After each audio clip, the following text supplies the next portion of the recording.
James Ernest of the Grill and Truth, here with Fernando Gonzalez on MMA Ground and Pound. So, Fernando, how'd you get started in boxing at such a young age? Boxing? Yeah, didn't you box at a young age? Yeah. I started when I was a kid. My brother, who actually corners me now, still, we started boxing when we were kids. And he actually looked around and found a spot over by where we live. It's in Paris, California. And there's a boxing gym right behind the police station. And that's where I originally started boxing at a gym, But he had already got me going and training and stuff at my house and stuff. But I went to the gym at that time, and I was 5 going on 6. And, yeah, man, I loved it. And just everything kind of, any kind of trouble I would get into, they would threaten to take that away from me, and that's what kept me straight. So it was definitely a gift. Excellent. So it sounds like it was a very positive influence on your life. Oh, yeah. All of my cousins, all of us got into it, and I'm the only one who kind of stuck with it, but there's a lot of my cousins that were really, really good fighters as well, and hopefully I make enough money and get them going too. Sounds great. The other sport I read that you played growing up was football. Offense, defense? Both. I was fullback and then lineman. Inside linebacker for my junior, and then for my senior year I was outside linebacker. Nice. So yeah, it was fun, man. Good years, and but no, I played soccer also.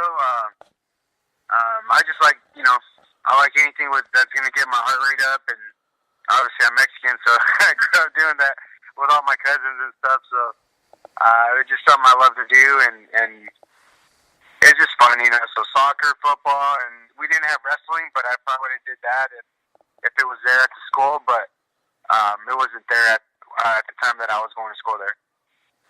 So tell us about the nickname. What's that all about? The Maniac, I got that from, I was just coming down to practice one day. I was training with Chris Brennan down in Waldemar. That's like about 20 minutes away from my house in Menifee. So I was coming down the hill, and one of my training partners that was there, his students, Erica Montoya, she used to be a commentator or something like that for the UFC, but she was really, really good at jiu-jitsu, and she fought too, and so she did really well. I just hadn't heard from her in a couple of years, but she was doing really well, and I ended up getting to practice, and I'm like, oh shit, sorry guys, I was racing down the hill like a maniac, just trying to get here. And then the girl's all, she's like, so where are you from? And I was like, oh, I'm from Menifee. I'm like, like 20 minutes away. And she's like, oh, so you're the Menifee Maniac. And then after that, it just stuck. So I was like, oh man, that's nice. That's cool. So yeah, that's how I got it. Cool.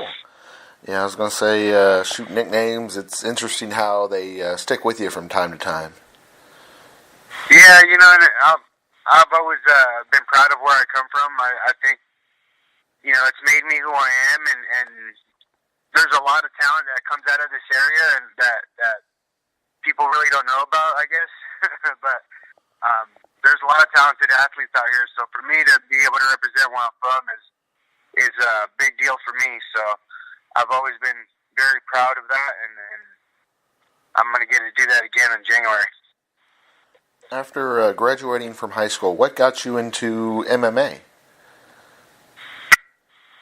Well, you go so many years of combat. I did boxing since I was 5, all the way till high school, and then I only stopped boxing just so I could play football because I always wanted to play. It's something I always wanted to do. One of my uncles, who I looked up to, Gabriel Gonzalez from my dad's side, he was like a big inspiration for us. He was like our athlete in the family, so I always kind of looked up to him, and he played football, and then he was like really sick at drawing.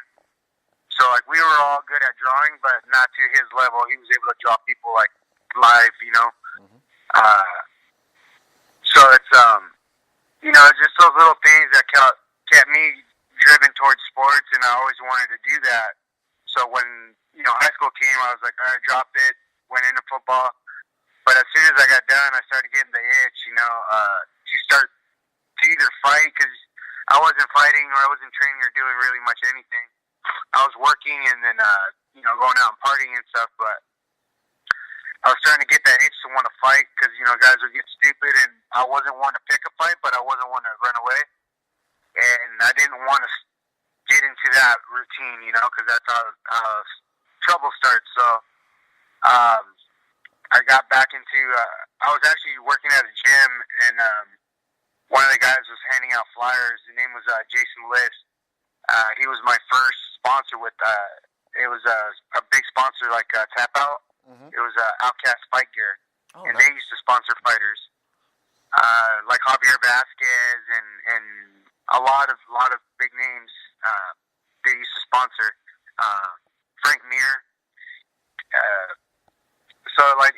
Anyway, these guys had a gym right up the street from where I was, so I went and I started training with those guys, and from there just I grew up street fighting too, so it was like. The kind of street fights that we got into over here is like legit MMA fights almost, because we were either training in boxing or out here. There's a lot of wrestlers, like Temecula, Murrieta. These are like big wrestling camps or areas, they're big on wrestling. So when we get in fights, you're either getting double leg and slam on your head. You got to know how to get back up to your feet, So. Once MMA came out, I was like, oh shit, like I know how to do that, so I didn't know it was a sport, and now that it was a sport, it was something that I knew how to do and that I was going to do well, and with my boxing background and knowing that I had fought guys like that and that I could do well against them, so it was just a big draw for me, and then after that I was just hooked. You worked with a couple of interesting organizations before Bellator, where you are now, WEC and Strikeforce. Could you tell us a little bit about those two, maybe a little compare and contrast? Well, Strikeforce only had I had one fight. It was kind of like it was just kind of one of those things that happened. It sucked, but because I took the fight on short notice. I took the fight on 2 weeks' notice, and I was guaranteed 2 fights or 3 fights after that. That's what they normally do when you take a short notice fight. And but this was all going through a different management, and I had just won a WBC title in Muay Thai. So what happened was we took the fight, and I ended up losing a split decision or something. I think it was split against Eddie Mendez.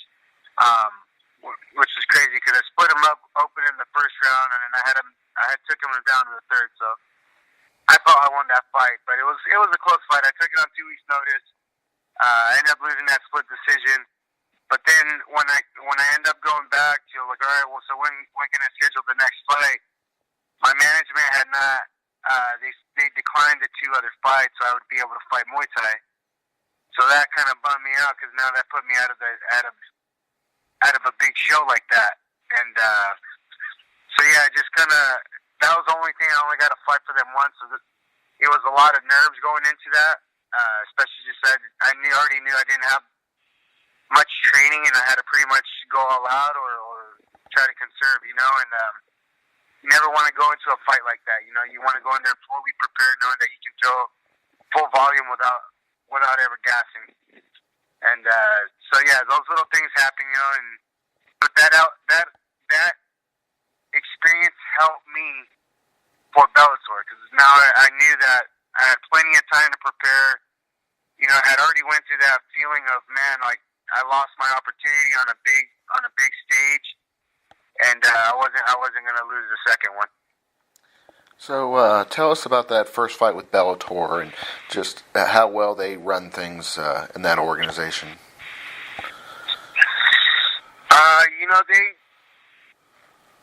To me, I think they're all very similar. on the way they run things. Just they have better production. They have better ways of putting the things together. But at the same time, I mean, when I got on with Bellator, I was right here at Pechanga, so it wasn't like they're giant just yet.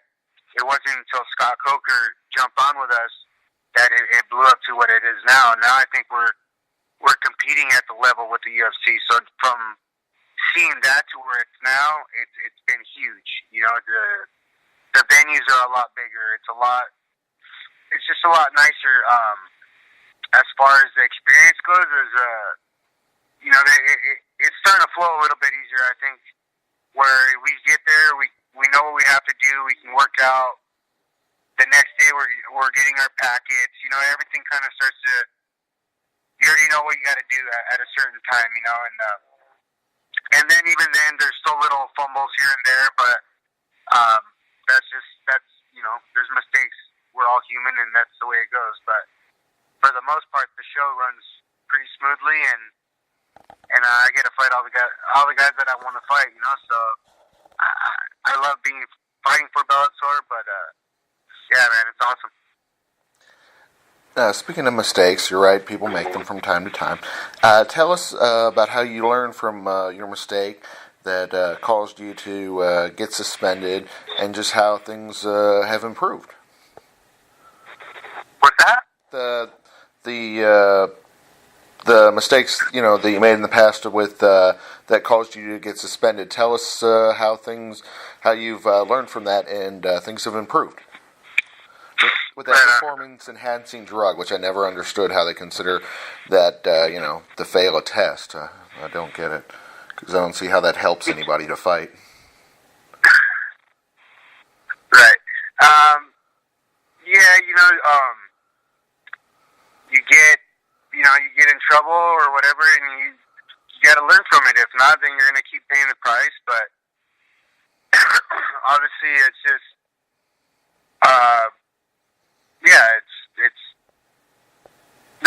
there's one thing that I had read or something that I had heard. They had made a statement saying something about that it's 2 days you have to be off of that. But for some people, it's just, like I said, it's all people's opinions, but it's way longer than that. When they made that statement, it's like, man, no one's stupid enough to just not be able to hold off for 2 days. It's a 30-day wait for it to be completely clear out of your system, and you have to do longer so you're completely safe. You know what I mean? So when they make that little statement, it's kind of insulting, because they're making it sound like we're stupid and we can't hold off for 2 days, and it's not that.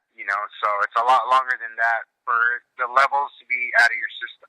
Exactly. Everybody's different. Sometimes it takes longer, sometimes it takes shorter. You're right. Yeah, I was going to say, I've read a lot of places where, it is the 30 days or, longer to get it all completely out of the system. Yeah, and realistically, that's where it is the risk. The thing was, I was on a prelim when I got in trouble. I was on a prelim card. I wasn't gonna get tested, and even then I was 3 weeks off of it. So I was like, all right, just in case. And then right at that 3 week, or a little bit before the 3 weeks, I get the call to fight Parisian, and that's when I got in trouble. And so the second time, I don't know, but we'll see. It happens. It just, yeah. So tell us go ahead. The next generation of fighters that are coming up with Team Quest. Oh man, I mean, there's a lot of guys actually now that have left that were like I said before in other interviews, I'm just happy that I've been able to stick with it, and that this has happened for me, and hopefully some of the guys that were in the room with me in the beginning will start to come back. To know that I'm willing to throw their name in there if they're willing to come back and start getting their training back in. They're that good of fighters. Kiko Lopez, he was one of those guys. He just couldn't catch a break. break after a while. But he had fought Kid Yamamoto on like short notice in K1 and did well with him. He ended up getting knocked out in that fight, but it was Kid Yamamoto, one of the top guys at the time. And then just kind of, they let him fall off after that. But he was one of those guys that was extremely talented and could do well now, even if he got back into it again. The talent doesn't go away. He's just got to get the conditioning back. But, there's guys in the room now, Isaiah Alvarado, who's my cornerman, phenomenal kickboxer. I'm like, man, if you don't get him put him in MMA, put him in on the kickboxing, Glory Kickboxing or the Bellator Kickboxing, and he can shine. The guy's an amazing kickboxer. There's a lot of guys in the room, man. There's a lot of talent. Paul Webb's another guy that's very talented. Tim Ryson.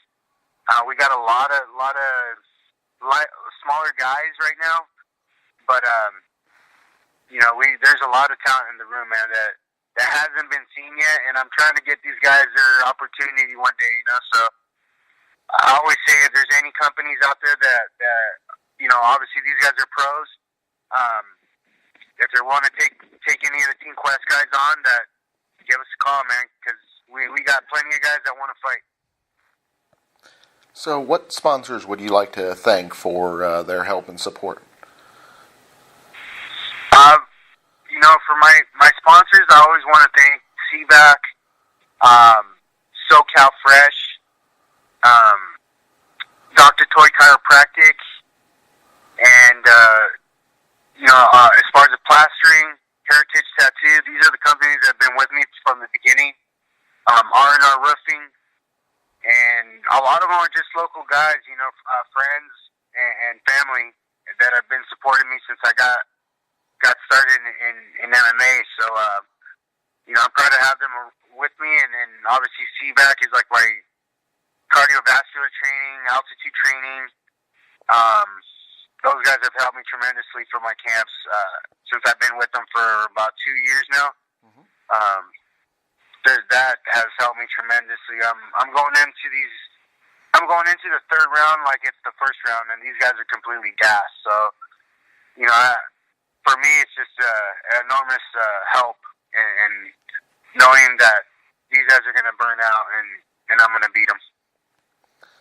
What should we expect from your big fight coming up at Bellator 193 versus Lorenzo Larkin? I would expect fireworks because Lorenz is, he's an explosive guy. His back's against the wall a little bit right now. He's on 2 losses, so I expect him to come in pretty aggressive, or at least have that feeling that he needs to come in there and finish me.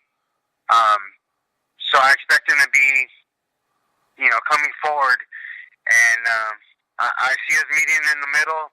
I see this fight being very, very similar to the Carl Amasu fight, where we're kind of stand in the middle, just beat the shit out of each other, and then whoever has the best combinations and whoever makes the least mistakes is going to win the fight. So I see us being very similar, but I feel that I have the experience to get the win. So it sounds like this fight's going to be very aggressive, very intense. For the fan that truly enjoys MMA and fighting, sounds like this is the perfect event to go see. This is definitely the event to come see. When you come to see me fight, it's one thing, but when you're fighting in my backyard and you're going to come and fight me at my home, you're going to get a different fighter.